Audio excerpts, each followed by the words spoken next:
Assalamualaikum warahmatullahi wabarakatuh. Apa kabar semuanya? Semoga kita dalam keadaan sehat selalu.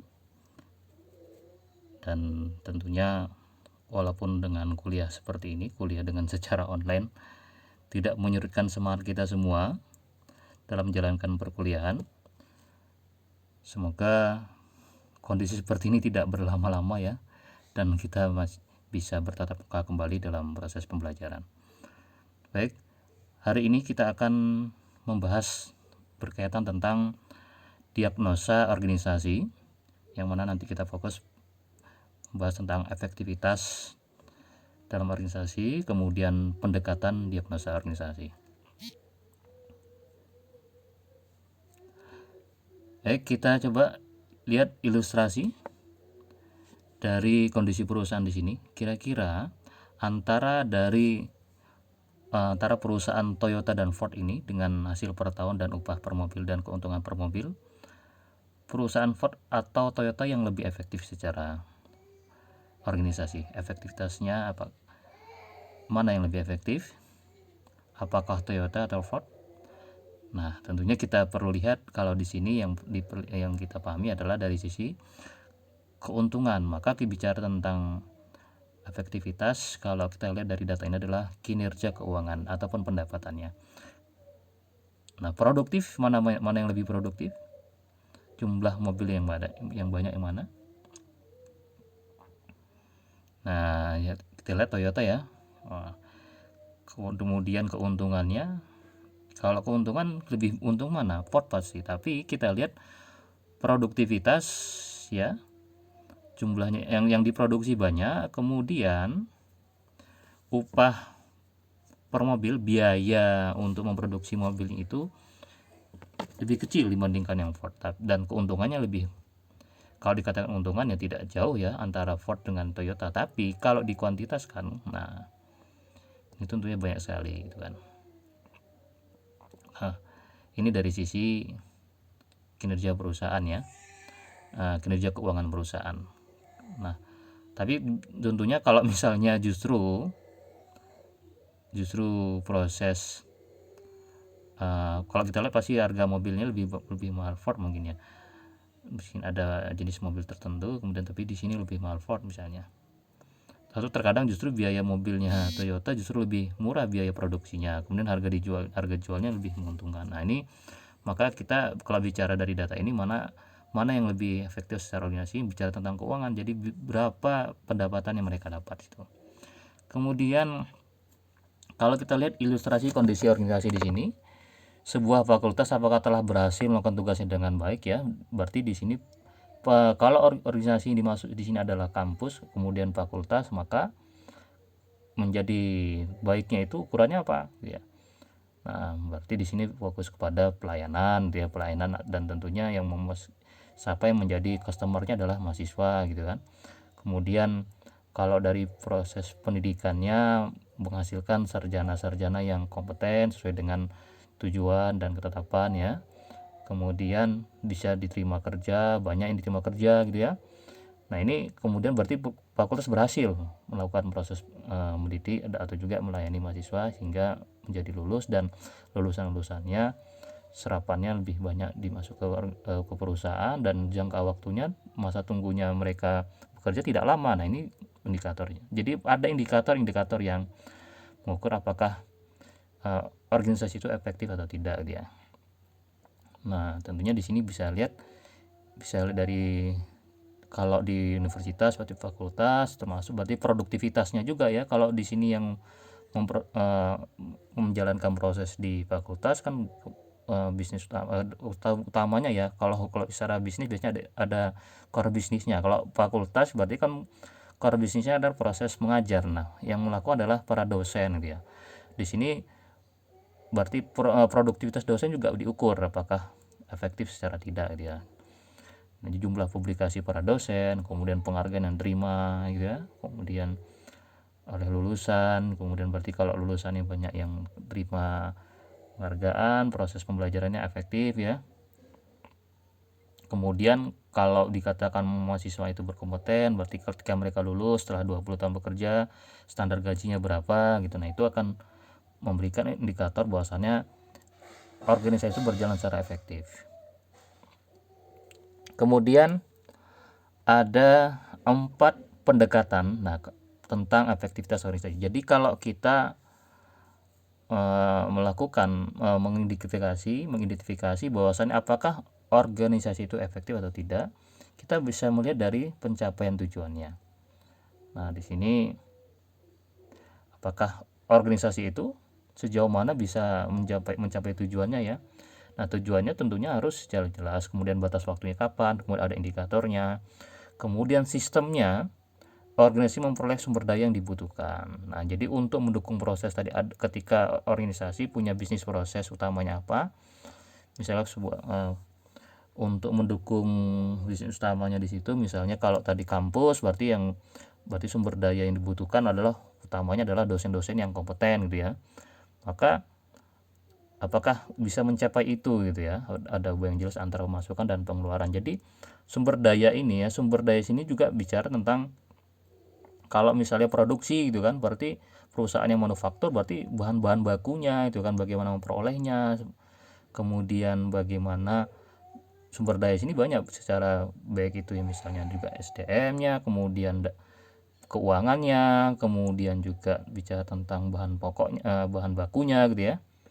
Kemudian konstituensi strategis ya, semua kepentingan konstituensi strategis paling tidak dipenuhi. Nah, jadi di sini tentunya kalau kita pahami di sini adalah orang-orang yang punya kepentingan, berarti di sini adalah customer, pihak pemerintah gitu, ada tuntutan-tuntutan tertentu. Kalau misalnya karyawan juga sebagai pihak yang berkepentingan untuk menjalankan proses organisasi tentunya kan ya. Maka mereka perlu dipahami apakah dipenuhi atau tidak. Kalau karyawan bekerja mereka puas bagaimana gitu ya. Kalau customer mereka membeli produknya mereka puas, bagaimana untuk mencapainya. Jadi produknya seperti apa yang diinginkan. Kemudian nilai-nilai bersaing. Nah, ini penekanan organisasi di keempat bidang utama sesuai dengan preferensi dari konstituensi tadi ya. Jadi nah di sini tentunya kalau tadi bicara kalau customer memahami, contoh ya, customer sudah puas dengan produknya, itu tentunya ada bagaimana supaya produknya ini memiliki nilai lebih dibandingkan dengan kompetitor lain, kemudian customer itu akan tetap bertahan ya pada pembelian produknya. Begitu juga kalau kampus bagaimana terjadi peningkatan jumlah mahasiswa, kemudian organisasi sebagai kampus kemudian dilirik oleh mahasiswa baru karena memiliki nilai bersaing yang lebih tinggi dibandingkan kampus lain. Nah, ini berkaitan dengan hal ini. Jadi berkaitan dengan nilai-nilai bersaing.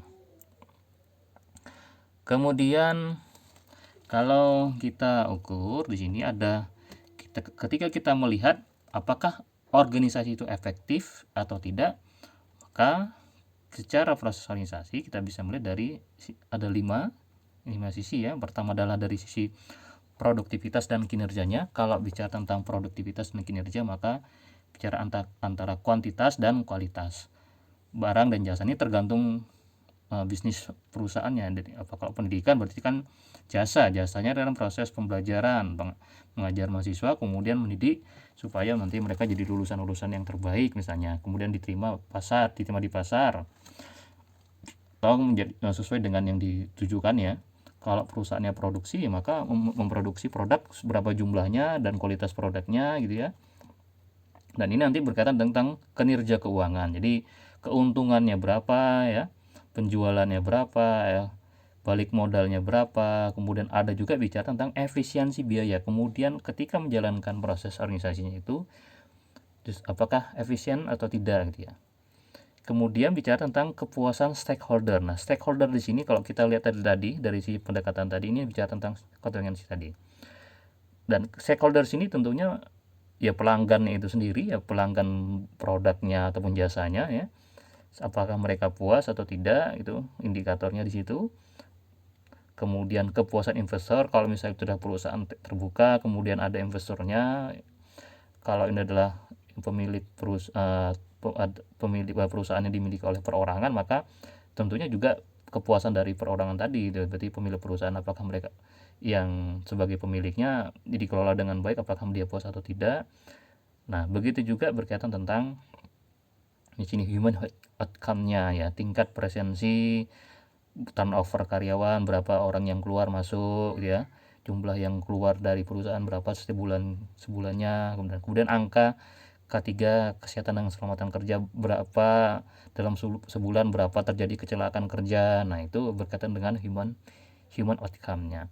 Kemudian subjective outcome. Nah, subjective outcome ini sifatnya tentunya akan nanti kita melihat, kalau turnover tadi kan real datanya ya. Jadi kalau misalnya jumlah yang turnover berapa ya sudah seperti itu, tingkat presensi. Nah, ini berdasarkan perilaku perilaku karyawan masing-masing, kemudian orang yang keluar masuk gitu ya. Atau juga akibat perilaku kerjanya kemudian menyebabkan terjadi kecelakaan kerja. Nah, kalau subjective outcome ini sifatnya subjektif ya, bisa saja antar karyawan. Kan biasanya saat ini kan ada generasi milenial, ada generasi kolonial, ini masukkan generasi yang sebelumnya. Nah, ini akan terjadi perbedaan antara kepuasan kerja yang milenial dengan, nah ini kita perlu memahami subjective outcome-nya sejauh mana kepuasan kerja. Nah, indikator kepuasan kerja, nah tentunya banyak sekali ya, dari sisi keuangannya, gajinya, kondisi kerjanya, kejelasan kerjanya, dan juga ada satu lagi QWL, quality work life, kualitas kehidupan kerja. Jadi bicara tentang apakah mereka justru stres dengan pekerjaannya, atau juga perusahaan justru memperhatikan kualitas kehidupan kerja mereka, ya kebutuhan-kebutuhan yang sifatnya secara personal gitu. Kemudian kita bicara tentang rancangan diagnosa organisasi. Nah, ketika menjalankan rancangan diagnosa organisasi, nah apa itu diagnosa organisasi perlu kita pahami dulu ya. Nah, diagnosa itu adalah suatu pendekatan yang sistematis untuk memahami dan menjelaskan kondisi organisasi saat ini, serta menyediakan informasi yang diperlukan untuk merancang perubahan intervensi. Jadi, data dari diagnosa ini untuk menegakkan apa yang harus dilakukan terhadap organisasi, permasalahan apa yang muncul, bagaimana intervensi apa yang akan diberikan. Nah, ini nanti yang dalam bentuk sebuah rancangan intervensi. Nah, tentunya kalau kita bisa pahami diagnosa di sini, kita ambil model seperti ketika kalau dokter memeriksa pasien ya, pasiennya sakit, pasien diperiksa apa dulu gitu ya. Jadi mungkin yang diawali dengan ditanya dulu gitu kan. Nah, pasien nanya, dokter menanyakan ke pasien keluhannya bagaimana gitu ya. Kemudian ketika permasalahan dialami, kemudian memberikan rekomendasi intervensi. Berarti kalau dokter, ternyata sakitnya adalah, saya selama ini lagi misalnya corona gitu kan. Nah, corona, kemudian saya keluhannya sampai batuk, muntah-muntah. Kemudian ini kan kemudian dari keluhan itu kan didata ya. Ada kalau misalnya dia dengan indikator berapa indikator terkait ini, maka apakah kemungkinan dia influenza, apakah kemudian dia corona gitu ya. Nah, maka bisa saja kemudian dia harusnya ini ada indikator yang memang kecenderungan ke corona, maka perlu dilanjutkan lagi dengan diagnosa untuk menegakkan diagnosanya itu. Maka diberikan tes ya, diberikan tes corona apakah positif atau tidak. Nah, sama seperti itu ketika melakukan diagnosa tentunya diawali dengan memeriksa organisasi, diawali dengan memahami keluhan dari klien misalnya, kalau di sini dalam lingkupnya adalah misalnya sebagai konsultan. Kemudian dari itu dilanjutkan dengan mendalami, ada proses pendekatan. Nah, pendekatannya itulah nanti yang menjadi alat tesnya gitu ya. Pendekatan diagnosa di sini nanti modelnya nanti bermacam-macam gitu ya. Nah, proses dalam pengembangan organisasi kita ingat kembali ya, ada diawali dengan orientasi terlebih dahulu ya, menggali keluhannya, kemudian diagnosa. Jadi pemeriksaan lebih lengkap. Kalau dokter tadi mendengarkan keluhannya, kemudian lakukan pendekatan secara ada tesnya ya, ada tesnya. Tes kalau di situ tadi dokter menggunakan untuk menegakkan diagnosanya, maka dibutuhkan tes laboratorium misalnya, dites dulu, dites darahnya kemudian. Nah, ini sama juga seperti itu, organisasi perlu ada pemeriksaan lebih lengkap lagi. Itulah yang dimaksud dengan diagnosisnya di sini. Nah, pendekatannya itu nanti kita akan jelaskan berbagai macam model pendekatan. Kemudian intervensi. Nah, intervensi tentunya sudah ditegakkan apa yang menjadi permasalahan utamanya, menjadi prioritas, yang kemudian dilakukan intervensi. Ada perumusan dan perencanaan. Setelah diintervensi maka perlu dievaluasi gitu. Terus kemudian nanti ketika dievaluasi maka perlu dicari lagi gejala apa lagi muncul gitu ya, maka didiagnosis kembali terus seperti itu. Jadi perlu dipahami di sini metode diagnosa di sini adalah sebagai pendekatan ya, pendekatan diagnosa. Jadi kalau tadi dokter yang mengawali dengan mendengarkan keluhannya, ya sama juga seperti kita sebagai konsultan misalnya mendengarkan keluhan apa yang permukaan permasalahan apa yang muncul. Oh ternyata banyak karyawan yang resign misalnya dalam sebulan terjadi turnover yang tinggi nih, maka kita perlu mendalami apa sih penyebabnya gitu ya, maka nanti yang dalam melakukan pendekatan secara diagnosa di sini. Nah metodenya, nah nanti menggunakan metode asesmennya adalah pengumpulan data, metode pengumpulan data ya, diagnosa di sini, kemudian ada metode asesmennya nanti bicarakan tentang metode pengumpulan data. Contoh ya seperti wawancara, pendekatannya ada sendiri, maka pengumpulan datanya. Nah kemudian nanti dianalisa setelah itu. Nah kemudian jadi yang perlu diingat di sini adalah pendekatan dalam diagnosa organisasi, di dalamnya melakukan diagnosis permasalahan yang diperlukan pendekatan secara sistematis. Pendekatan yang sistematis dapat dilakukan dengan menggunakan suatu model yang merupakan penyederhanaan dari keadaan sebenarnya. Jadi, nah di sini proses diagnosa di sini, jadi nanti ada beberapa model yang digunakan ya, yang secara sistematis supaya untuk memudahkan mana sih sumber masalahnya di situ. Nanti dalam proses pendekatan ini supaya memudahkan proses analisisnya, proses untuk menegakkan permasalahannya nih sumbernya mana, kemudian apa yang menjadi prioritasnya untuk dilakukan intervensi. Nah ini ada berbagai macam pendekatan ya, kita lihat di sini. Nah ini yang paling familiar, nanti yang akan kita fokus kita mempelajari berkaitan tentang open system theory, kemudian yang 6 block model gitu ya. Kalau di sini ada yang 13 dan beberapa yang familiar paling sering digunakan adalah 6 block model, open system theory, dan satu lagi ada McKinsey. Ini framework ini yang paling sering juga digunakan.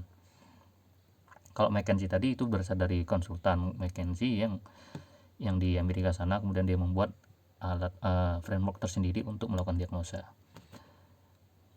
Nah, gejala permasalahan dalam organisasi. Nah, jadi kalau kita pahami, maka gejala apa yang kita pahami, nah ini perlu dipahami dari sisi outputnya ya.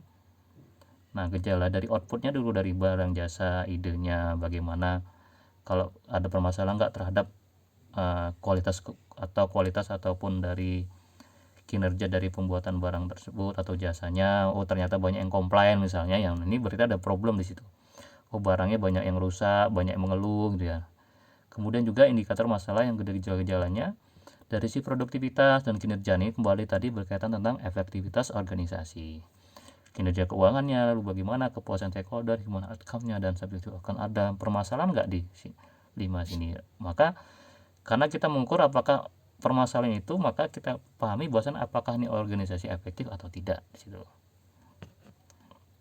Nah, metode pengumpulan datanya yang kita tahu ya, jadi tentunya yang paling familiar wawancara, observasi, bisa juga dengan dilakukan diskusi kelompok atau wawancara kelompok, kemudian studi dokumen yang tadi yang ada, kemudian ada nanti dengan skala ya, kemudian juga dengan kuesioner ya. Skalanya misalnya apakah kita ingin mengetahui dari sisi kepuasan kerjanya gitu ya, maka mengukur kepuasan kerjanya, kemudian kita memberikan kuesioner untuk mengetahui. Nah ini kuesionernya dalam bentuk nanti contoh kita pakai pendekatan Sigbox, maka kita berikan kuesioner Sigbox. Kemudian psikotes ya, psikotes. Nah ini sifatnya biasanya untuk yang mendalami levelnya individu, misalnya ada karyawan yang bermasalah dari sisi psikologisnya gitu, atau mungkin dari sisi kemampuannya, maka dilakukan psikotes. Oke, itu saja untuk penjelasan berkaitan tentang efektivitas dan diagnosa organisasi. Lebih dan kurangnya mohon maaf. Nanti kita lanjutkan untuk mendalami berbagai macam tadi pendekatan-pendekatannya atau praktisnya dalam menggunakan pendekatan atau metode dalam diagnosa organisasi. Terima kasih. Sampai ketemu kembali. Semangat terus dan jaga kesehatan. Salam dan bahagia. Assalamualaikum warahmatullahi wabarakatuh.